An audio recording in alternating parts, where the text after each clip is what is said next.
Please सिर्फ 10 minute के लिए प्लीज। उसके बाद आप ही का हूं साहब, पराया नहीं हूं,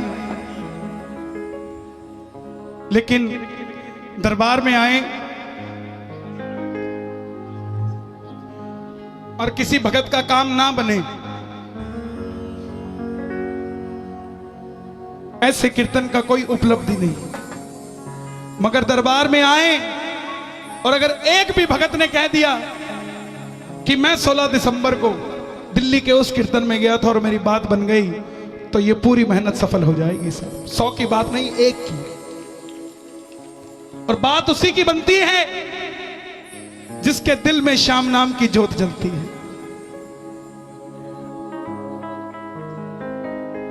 हर रोज खाटू नहीं जा सकता दिल्ली का प्राणी, दिल्ली का प्रेमी रोज खाटू नहीं जा सकता। बाबा को दिल्ली वालों से इतना प्रेम है कि रोज दिल्ली में कहीं ना कहीं आया रहता है साहब, कि आ जाओ, बात अगर रह गई हो तो करके चला जाओ। दरबार में गुरुजी सुरेश जी गुप्ता जी बैठे हैं। जितनी मेरी उम्र नहीं उससे दुगने साल इनको खाटू जाते हुए हो गए, तो मैं ज्यादा क्या बताऊं। लेकिन आइए, एक प्रमुख रचना जिसको बाबा श्याम ने स्वयं मेरी झोली में डाला, बाबा श्याम की कथा। कौन है ये खाटू वाला, कौन है ये 3 बाणधारी, क्यों है सिर्फ शीश के साथ श्रृंगार स्वरूप। जहां सन 2000 से पहले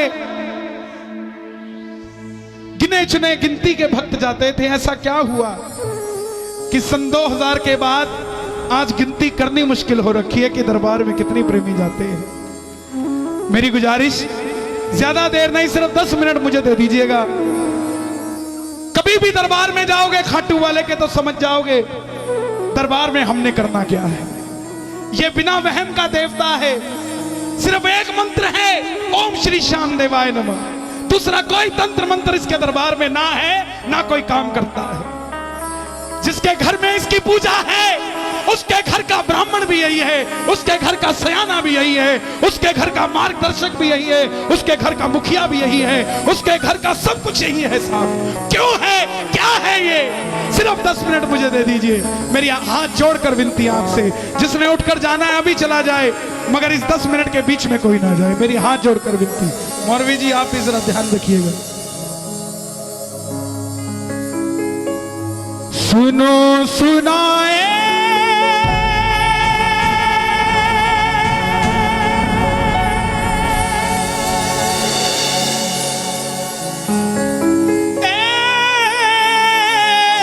कहानी, कैसे बनाए शीश का दानी,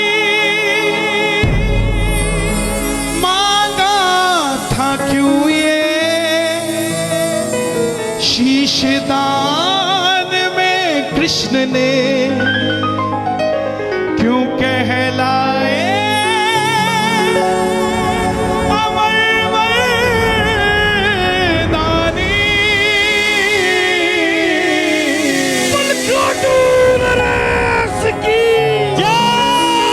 हरे का तू है, हमने भी तुझको नहीं और सहा जाए, अब बोल कहां जाए, नहीं और कहां जाए। तो जो सुनना चाहते हैं बाबा की कथा, जरा दोनों हाथ खोलकर, हरे का तू है सहारा सामरे, हमने भी तुझको है पुकारा सामरे। हरे का तू है सहारा सामरे, हमने भी तुझको है पुकारा सामरे। नहीं और सहा जाए, अब बोल कहां जाए, नहीं और सहा जाए, अब बोल कहां जाए। नहीं नहीं नहीं नहीं नहीं और सहा जाए, अब बोल कहां जाए, नहीं और सहा जाए, अब बोल कहां जाए। बोल खाटू नरेश की। ये कथा शुरू होती है महाभारत के उस युद्ध से, जो युद्ध हुआ पांडवों और कौरवों के बीच। कौरवों की रखवाली कन्हैया की सेना कर रही थी और पांडवों की रखवाली गोविंद मेरो है, गोपाल मेरो है, गोविंद मेरो है, गोपाल मेरो है, गोविंद मेरो है, गोपाल मेरो है, शिवा के बिहारी नंदलाल मेरो है, शिवा के बिहारी नंदलाल मेरो है, गोविंद मेरो है, गोपाल मेरो है, गोविंद मेरो है, गोपाल मेरो है। कौन है ये खाटू वाला? पांडवों में भीम, भीम के पुत्र हुए घटोत्कच और घटोत्कच के पुत्र हुए महाबली बर्बरी। बोलिए महाबली बर्बरी, क्योंकि बाल बर्बर थे, घुंघराले थे, इसलिए नाम पड़ा बर्बरीक। जन्म लेते ही 14 बरस की आयु ग्रहण की। जैसे डॉक्टर का बच्चा डॉक्टर बनने की सोचता है, इंजीनियर का इंजीनियर, क्षत्रिय परिवार से थे, कुछ शक्ति प्राप्त करने की सोची। माँ के पास गए, माता मौरवी के लाल हैं, बोलिए मौरवी नंदन की। और कुछ कहते हैं अहलावती के लाल की। माँ के पास गए, माँ मैं भी कुछ शक्ति प्राप्त करना चाहता हूँ। माँ ने दुर्गा की तपस्या करने के लिए कहा और शिव के बिना शक्ति अधूरी, शक्ति के बिना शिव अधूरे। निकल पड़े बर्बरी भोलेनाथ को मनाने, प्रेम से भोले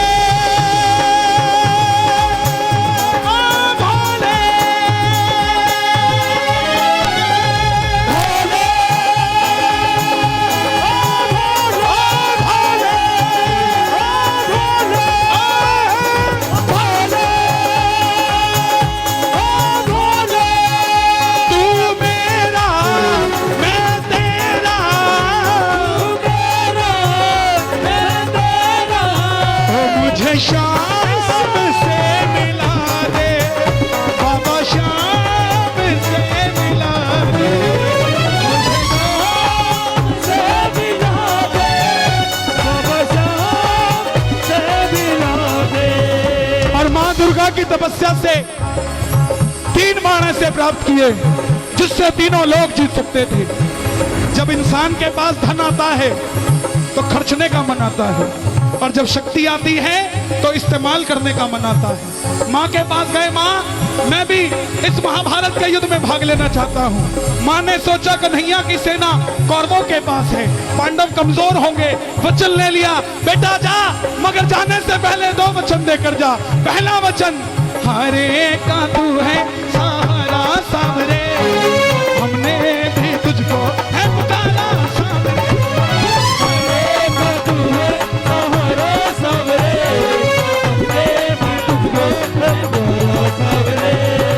और दूसरा वचन जो भगवान ने खुद निकलवाया मौरवी के मुंह से कि रास्ते में तुझसे कोई भी कुछ भी मांग ले तो इनकार नहीं करेगा, दे देगा। प्रेमियों, 3 लोगों की शक्ति तरकश में लेकर नतमस्तक होकर बर्बरीक चल पड़े। और जैसे मेरी माँ शेर की सवारी करती है, भोलेनाथ नंदी की, हमारे बाबा श्याम किसकी सवारी करते हैं? नीले घोड़े का असवार खाटू वाला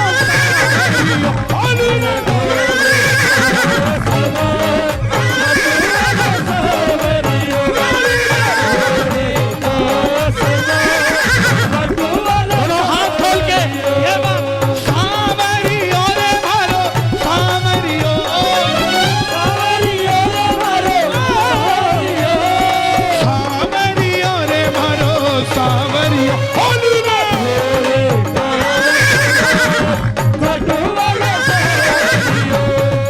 चल पड़े बर्बरी युद्ध की ओर। चारों दिशाएं हिल उठी, तीनों लोग हिल उठे। पूरे महाभारत के युद्ध में हलचल मच गई। कौन आया ये 14 साल का बच्चा नीले घोड़े पे सवार होकर युद्ध की ओर बढ़ता जा रहा है? दुर्योधन ने देखा, भीष्म ने देखा, किसी को समझ नहीं आई, मगर अर्जुन ने कन्हैया से गुहार लगाई, माधव देख कर आओ ये कौन है। ये लड़ेगा तो बाद में, इसको देखते ही मुझे यूं लग रहा है कि मैं युद्ध हार गया। बोलिए 3 बाणधारी की कन्हैया। अर्जुन की बात सुनकर ब्राह्मण का रूप धारण कर कर गए। बोले हे बर्बरीक, कहां जाते हो? बर्बरीक बोले प्रभु मैं इस महाभारत के युद्ध में भाग लेने जा रहा हूं। ब्राह्मण देवता बोले बेटा कहां युद्ध में मरने जाता है इतनी छोटी सी उम्र में? बर्बरीक बोले प्रभु जिनके हौसले बुलंद होते हैं वो उम्र नहीं देखा करते, निकल पड़ते हैं। ब्राह्मण देवता बोले बेटा इतने बड़े बड़े योद्धा हैं वहां, युधिष्ठिर, दुर्योधन, भीष्म पितामह, द्रोणाचार्य, ऐसी कौन सी शक्ति है तेरे पास? बर्बरीक बोले प्रभु आज्ञा कीजिए, मेरे जो तरकश में 3 बाण हैं इसमें से एक बाण ही बहुत है इस युद्ध का निर्णय करने के लिए जिसे आप महाभारत का युद्ध कहते हैं। बोलिए 3 बाण धारी की। ब्राह्मण देवता बोले बेटा बातें करनी आसान है, साबित करके दिखाओ। तब माने। सामने पीपल का पेड़ था, बर्बरीक ने चढ़ाया प्रत्यंचा पे बाण और एक ही बाण से पूरे पेड़ के हजारों पत्ते फेंक डाले और एक पत्ता ब्राह्मण ने अपने पांव के नीचे दबा लिया। आखिर में वो बाण ब्राह्मण के पांव के ऊपर घूमने लगा। बर्बरीक बोले प्रभु पांव हटाइए, एक पत्ता आपके पांव के नीचे है।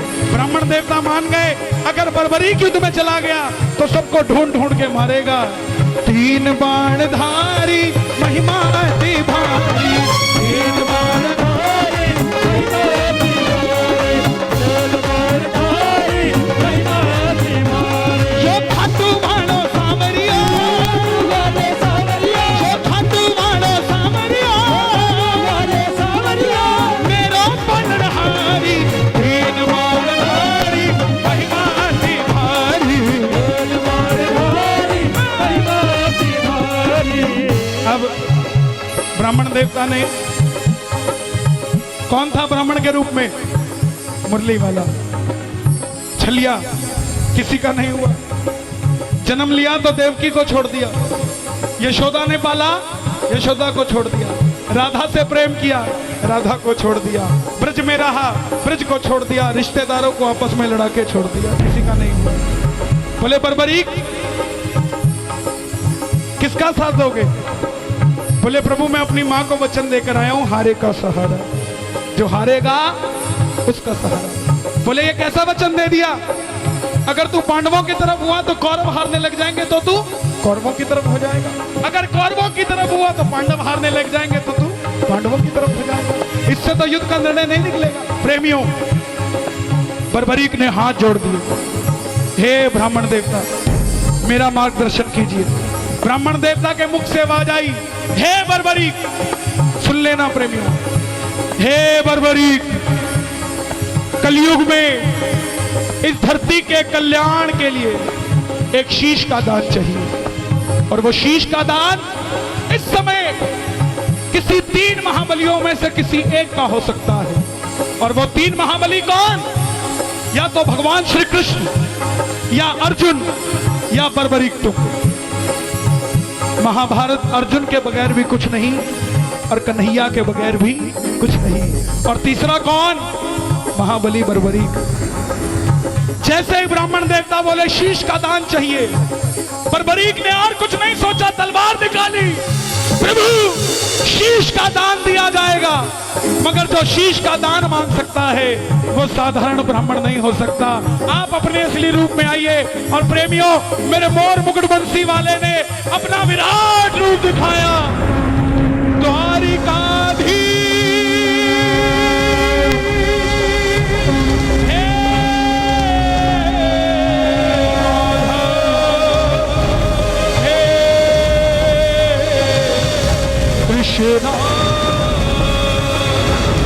आकाशीष कदान मुरली वाले ने, आकाशीष कदान मुरली वाले ने, बर्बरीक ने निकाली तलवार, दे दिया शीश,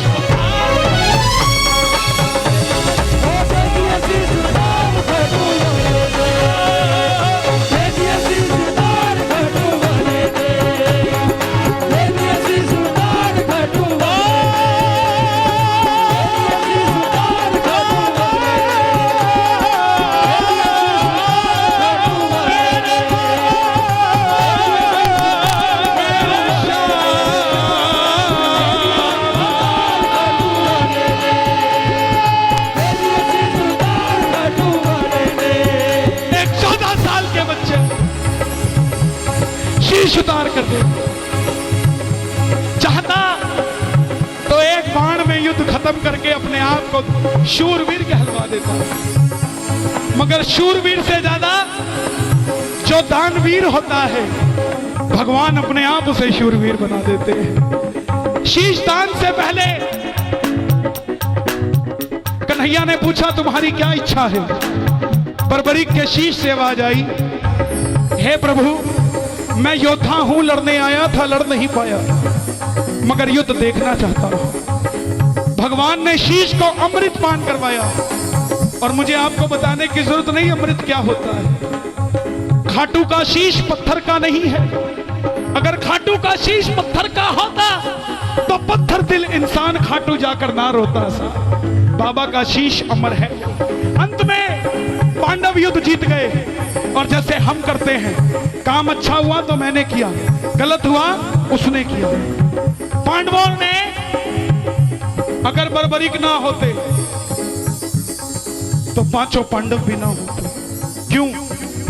क्योंकि घमंड में इतने चूर हो गए थे, मन में अभिमान था आया, युद्ध हमने जिताया, मन में अभिमान था आया, युद्ध हमने जिताया। खुद पैसा कमाना और अपने मुंह से खुद को सेठ कहना सेठाई नहीं है। सेठाई तब जब दिल्ली कहे। ऐसे ही खुद लड़ना और जीत जाना और अपने मुंह से खुद को शूरवीर कहना शौर्यता नहीं है। शौर्यता वो जो दुनिया कहे, लेकिन इसका निर्णय कौन करे? भीम कहे मेरी गदा ने जिताया, युधिष्ठिर कहे मेरे मार्गदर्शन ने जिताया, अर्जुन कहे मेरे बाणों ने जिताया, नकुल सहदेव कहे हमने जिताया। मन में अभिमान था आया, युद्ध हमने जिताया, मन में अभिमान था आया, युद्ध हमने जिताया। तो चलो चले मुरली वाले के पास, चलो चले मुरली उठा लो दोनों हाथ, मुरली वाले के पास जा रहे हैं पांडव, जरा ताली बजा। मुरली वाले के पास, चलो चले मुरली वाले के पास। बोले हे माधव बताओ ये युद्ध किसने जिताया? कन्हैया बोला पांडवों कैसी बात करते हो, मैं तो तुम्हारा रथ चला रहा था, मुझे क्या पता युद्ध किसने जिताया। बोले प्रभु फिर इसका मार्गदर्शन कौन करे? तब कन्हैया बोले एक बार झोली मैंने पसारी थी तुम्हारे लिए, अब तुम पांचों पांडव पसार लो झोली और मेरे साथ चलो चले उस शीश के पास, चलो चले उस शीश के पास। एक ही है जो निर्णय कर सकता है। देखिए निर्णय करने को मुरली वाला भी कर सकता था, मगर उसको पता था कि कहीं ना कहीं मेरी भी आंख लग गई होगी, शायद भूल चूक कर जाऊं, मगर बर्बरीक गलती नहीं कर सकता। भगवान जिस पे भरोसा कर ले साहब, उसके जैसा कौन होगा?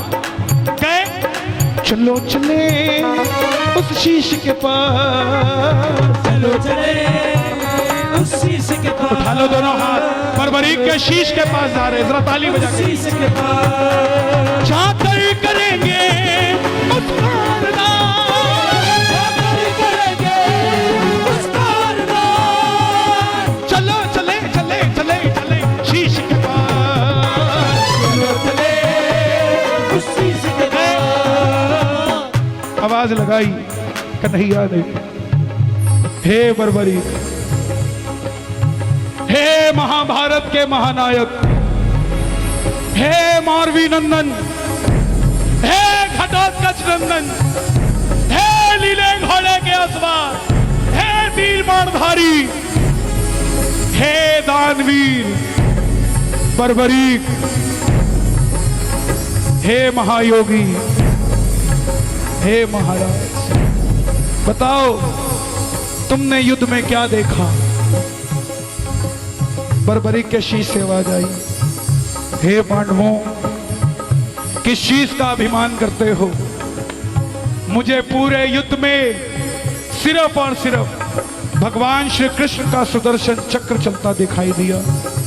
युद्ध में मारने वाला भी कन्हैया था और मरने वाला भी कन्हैया था, इसके अलावा कुछ नजर नहीं आया। अर्जुन तेरे रथ पर मुरली वाला पूरी धरती का भार लेकर बैठा था, और कर्ण के रथ पे अकेला कर्ण था। वो बाण चलाता था तो भी तेरा रथ 2 कदम पीछे जाता था, तू बाण चलाता था तो भी उसका रथ 2 कदम पीछे जाता था। शक्तिशाली तू नहीं कर्ण था, मगर तेरी जीत इसलिए हुई क्योंकि तेरे पलड़े में ये मुरली वाला घनश्याम बैठा था, इसलिए तू युद्ध जीत गया साहब, जिसके पलड़े में ये मुरली वाला था। प्रेमियों, मोर मुकुट बंसी वाले को ये बात इतनी पसंद आई, वरदान दे दिया, हे बर्बरीक, तुमने जो शीश का दान दिया है इसको अमृत पहले ही पिला चुका हूं। जैसे ही कलयुग प्रारंभ होगा मेरी 16 की 16 कलाएं तेरे इस शीश में विराजित हो जाएंगी और मेरे श्याम नाम से घर घर में पूजा जाएगा। अगर कोई श्याम पुकारेगा तो उसकी मदद ये मुरली वाला श्याम नहीं, तू खाटू वाला श्याम करेगा। और तूने जो अपनी मां को वचन दिया है हारे का सहारा, तेरे दरबार में अगर कोई पहली बार तेरी कथा सुनकर हार कर आ जाएगा, दुनिया की कोई ताकत उसे दोबारा हरा नहीं पाएगी। और तूने अपनी मां को वचन दिया, जो भी कुछ मांगेगा तो इनकार नहीं करेगा। जा, तेरे दरबार में जू जू कलयुग बढ़ेगा, घर घर में तेरी मान्यता होगी।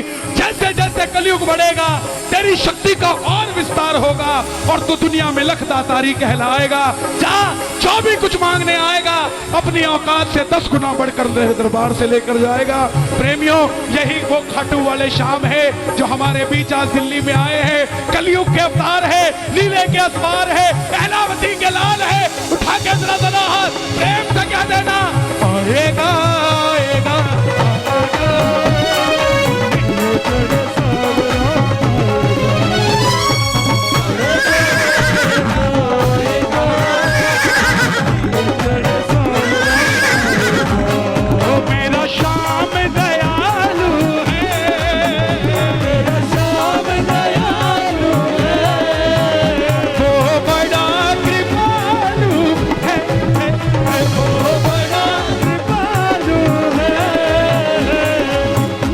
इसके दरबार की खासियत है, या तो खाटू जाना होता नहीं, और अगर चले गए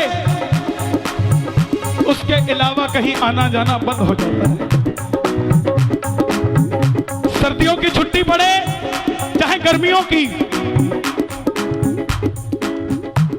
शिमला नहीं जाता कोई। बच्चे भी कहते हैं चलो पापा चलो, एक बार ले चलो हमको खाटू